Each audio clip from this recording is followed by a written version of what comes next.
Hello મિત્રો, આજે આપણે જાણીશું આધાર કાર્ડમાં ફેમિલી બેઝ એડ્રેસ અપડેટ કઈ રીતના કરવું. માની લો કે તમારા આધાર કાર્ડમાં એડ્રેસ ચેન્જ કરવું છે, તો તમારે તમારા પિતાના આધાર કાર્ડમાં જેવું એડ્રેસ છે કે માતાના આધાર કાર્ડમાં જેવું એડ્રેસ છે, એવું એડ્રેસ તમારા જ આધાર કાર્ડમાં આવી જાય તે તમારે કઈ રીતના કરવું તેની વિશે આજે સંપૂર્ણ માહિતી આપવામાં આવશે આ વિડીયોની અંદર.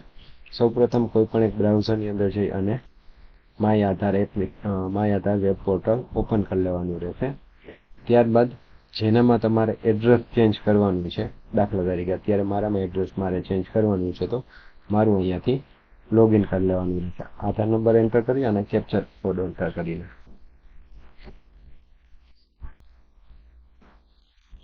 લોગિન કરી લીધા બાદ આવી રીતના પોર્ટલ ઓપન થશે. ત્યારબાદ આપણે સૌપ્રથમ એડ્રેસ અપડેટમાં જવાનું રહેશે. એમાં આપણે બે ઓપ્શન બતાવશે, અપડેટ એડ્રેસ યુઝર ડોક્યુમેન્ટ, એટલે ડોક્યુમેન્ટ જેમ કે તમારી પાસે લાઇટ બિલ કે આ કે બીજું કંઈ હોય તો તે અપલોડ કરી અને કરી શકશો. અને અહીંયા આપણે ફેમિલી બેઝ મેમ્બર દીઠ આવશે, તેના ઉપર ક્લિક કરી અને આપણે નીચે જવાનું રહેશે. અહીંયા એન્ટર આધાર નંબર યુઆર ફેમિલી, અહીંયા મારા ફેમિલીના વ્યક્તિ કોઈ છે તેના આધાર નંબર નાખવાના રહેશે. અહીંયા તેમના આધાર નંબર નાખશો એટલે ઓટોમેટિક મોબાઈલ નંબર આવી જશે.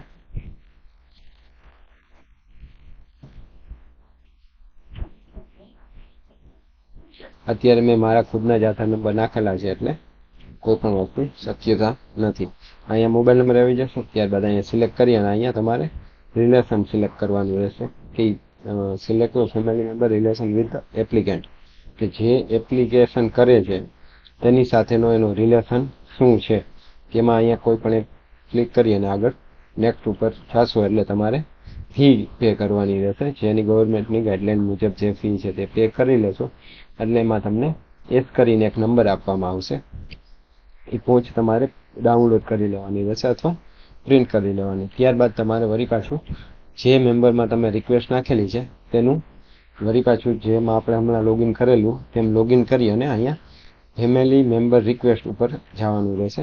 અહીંયા તમે એન્ટર SRN નંબર એસ કરીને જે નંબર હશે તેને નાખશો એટલે અહીંયા તેમની ડિટેલ્સ ખુલશે અને ત્યારબાદ તમારે અહીંયા એક્સેપ્ટ કરી લેશો એટલે એ એડ્રેસ તમારે સેમ ટુ સેમ થઈ જશે. ત્યારબાદ વળી પાછું તમારે જેમાં એડ્રેસ ચેન્જ કરવાનું હતું તેને પોર્ટલને લોગિન કરી અને 10 થી 15 મિનિટ રાહ જોવાની રહેશે. ત્યારબાદ તમારું એડ્રેસ ચેન્જ થઈ જશે. જો આ વિડીયોની અંદર તમને કંઈ પણ ન સમજાવવું હોય તો મને કોમેન્ટ કરી અને પૂછી શકો છો. લાઇક, શેર અને સબસ્ક્રાઈબ જરૂર કરજો.